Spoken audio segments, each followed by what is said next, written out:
Des baraques délabrées, des latrines, cet ancien site militaire de Rivesaltes dans les Pyrénées-Orientales a servi de camp d'internement pour près de 60 000 personnes tout au long du XXe siècle. Des républicains espagnols, des juifs, des harkis, mais aussi des tziganes. Rivesaltes, c'est un cas unique en Europe. C'est le plus grand camp d'internement de l'Europe de l'Ouest. C'est un camp qui recouvre 3 guerres, une guerre civile, une guerre coloniale, une guerre mondiale. C'est le seul camp d'internement français aujourd'hui avec des baraques encore debout.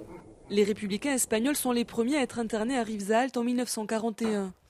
À l'époque, ils sont des milliers à fuir la dictature de Franco. Venu de Catalogne, Antonio n'a que 13 ans quand il arrive ici avec sa famille. Dans le camp, les conditions de vie sont dures et les maladies nombreuses. À Rivesaltes, c'était les punaises. Punaises de maison, comme on dit.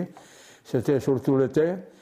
La nuit, quand on pouvait faire un peu de lumière, si on avait réussi à avoir un briquet ou des allumettes, des choses qui étaient rares, ou des bougies, les murs étaient tapissés.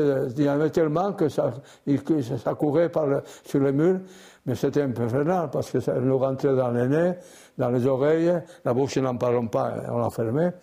La nuit, Antonio assiste au va-et-vient des trains sans se douter de ce qu'il se trame et qu'il apprend à la libération, la déportation de quelques 6 000 juifs étrangers vers les camps de concentration. À la libération, le camp devient un dépôt de prisonniers de guerre, puis il héberge des milliers de harkis après la guerre d'Algérie. Aujourd'hui, un parcours en images raconte l'histoire de ces réfugiés, une histoire qui fait écho à l'actualité. La société d'aujourd'hui continue à déplacer les populations, continue à interner des gens. Il faut que cette matière mémorielle nous serve aujourd'hui à interroger le monde d'aujourd'hui et évidemment celui de demain. Le camp de Rivesaltes a failli être détruit à la fin des années 90. Il aura fallu presque 20 ans de mobilisation et quelques 23 millions d'euros d'investissement pour que le mémorial voie enfin le jour.